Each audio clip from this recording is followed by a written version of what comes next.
Hello student, तो आप लोग देख रहे हैं पॉइंट वाइज फिजिक्स। तो पिछले लेक्चर में हम लोगों ने एसआई सिस्टम के बारे में डिस्कस किया था कि why SI system was established, यानी एसआई सिस्टम को क्यों अमल में लाया गया था। तो आज का हमारा जो लेक्चर है या पॉइंट है वो एसएचएम के हवाले से है। क्लास 10 का जो टॉपिक है फर्स्ट चैप्टर का एसएचएम यानी सिंपल हार्मोनिक मोशन। पॉइंट इसमें यह है कि हम लोगों को पता है कि वाइब्रेटरी मोशन कौन सी मोशन होती है, यानी to and fro motion, back and forth motion को जब एक बॉडी हमारे पास और वो एक खास मेन पॉइंट के इर्द गिर्द क्या कर रहा है, back and forth motion perform कर रहा है, तो उसको हम वाइब्रेटरी मोशन कहते हैं।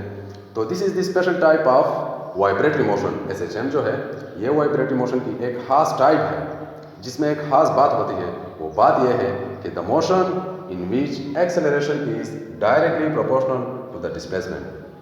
तो ये वाइब्रेटरी मोशन की एक खास टाइप है जिसमें एक्सेलरेशन जो होती है इसकी डायरेक्टली प्रोपोर्शनलिटी होती है किस चीज़ के साथ, डिस्प्लेसमेंट के साथ। डायरेक्टली प्रोपोर्शनल का मतलब यह है कि अगर आपके पास दो क्वांटिटीज़ हैं और उसमें एक क्वांटिटी इंक्रीज कर रहा है तो वो दूसरा क्वांटिटी वो भी इंक्रीज कर रहा है, तो इसको हम डायरेक्ट प्रोपोर्शन कहते हैं। तो पॉइंट इसमें यह है कि acceleration is directly proportional to the displacement. यहाँ पर जो नेगेटिव साइन है इसको हम आज डिस्कस करेंगे कि एक्स डिस्प्लेसमेंट के साथ हम ये नेगेटिव साइन क्यों लगाते हैं। तो फॉर एग्जांपल ये हमारे पास कोई सिस्टम है, सिंपल पेंडुलम है, इसको हमने बांधा हुआ है सपोर्ट के साथ और ये हमारे पास बाब है।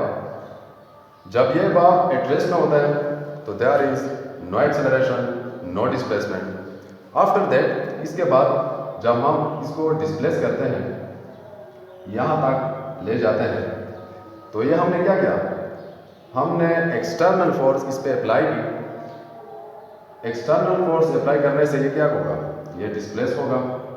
After that when we leave the bob at this point, जिसको हम एक्सट्रीम पॉइंट कहते हैं, तो यह खुद ब खुद जाएगा, यानी हमने जो फोर्स अप्लाई की वो इसमें as a potential energy store हुई। ये पोटेंशियल एनर्जी इस बाब को फिर क्या करेगा, मीन पोजीशन और फिर सेकेंड एक्सट्रीम पोजीशन तक लेके जाएगा, यानी उसको हम एक्चुअली रिस्टोरिंग फोर्स कहते हैं, एफ आर। यानी जब हमने अपनी फोर्स रिमूव कर दी, यानी हमने हाथ हटा दी, तो इसके बाद ये खुद ब खुद जाएगा, यानी रिस्टोरिंग फोर्स की वजह से। रिस्टोरिंग फोर्स कौन सी फोर्स होती है, वो फोर्स जो किसी बॉडी को यानी इस बाब को मेन पोजीशन तक लेके जाए, उसको हम क्या कहते हैं, रिस्टोरिंग फोर्स कहते हैं। तो बात यह है, पॉइंट यह है कि acceleration is directly proportional to minus X यानी माइनस डिस्प्लेसमेंट। यहाँ पर बात यह है कि हमने जब इस बाब पर फोर्स लगाया तो हमने इस डायरेक्शन में इस बॉडी को यानी इस बाब को डिस्प्लेस किया, तो ये हमारे पास क्या है, डिस्प्लेसमेंट है। इसके बाद जब हम इसको रिमूव करें यानी छोड़े, तो ये क्या करेगा, रिस्टोरिंग फोर्स की वजह से मेन पोजीशन के पास आएगा और यहाँ पर रुकेगा नहीं, क्योंकि लॉ ऑफ इनर्शिया की वजह से ये फिर अदर एक्सट्रीम पोजीशन के पास जाएगा।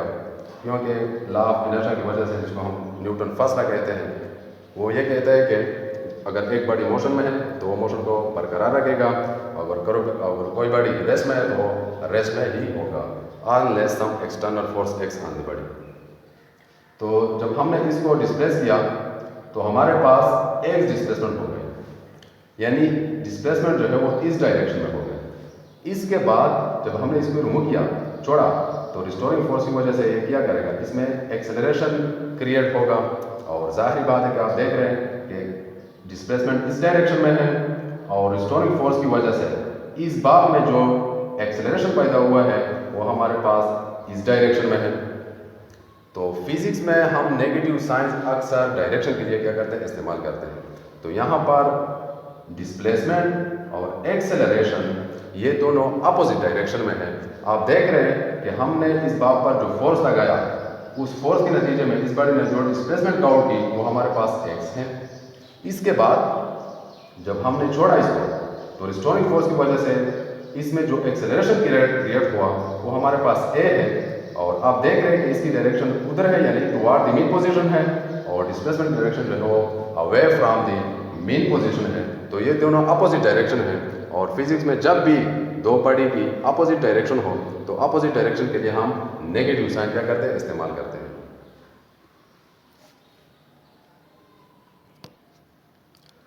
अच्छा, हम अब डायरेक्टली प्रोपोर्शन की बात करते हैं कि हमने कहा कि एक्सेलरेशन की डायरेक्टली प्रोपोर्शनलिटी है किसके साथ, डिस्प्लेसमेंट के साथ। यानी आप when we displace the body more, जब आप बॉडी को ज़्यादा डिस्प्लेस करते हैं यानी ज़्यादा डिस्प्लेसमेंट इस बॉडी पर कवर करते हैं तो ज़ाहिर बात है कि बॉडी इस पॉइंट पर आ जाएगी, फिर इस पॉइंट पर, यानी ये ज़्यादा डिस्प्लेसमेंट हो गया तो इसके नतीजे में इसमें रिस्टोरिंग फोर्स भी ज़्यादा स्टोर होगी, यानी फोर्स भी ज़्यादा होगी, और जब फोर्स भी ज़्यादा होगी तो ज़ाहिर बात है कि एक्सेलरेशन भी ज़्यादा होगी।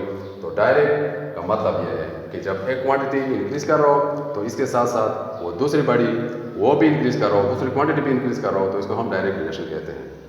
तो उम्मीद है आप लोगों को ये पॉइंट क्लियर होगा।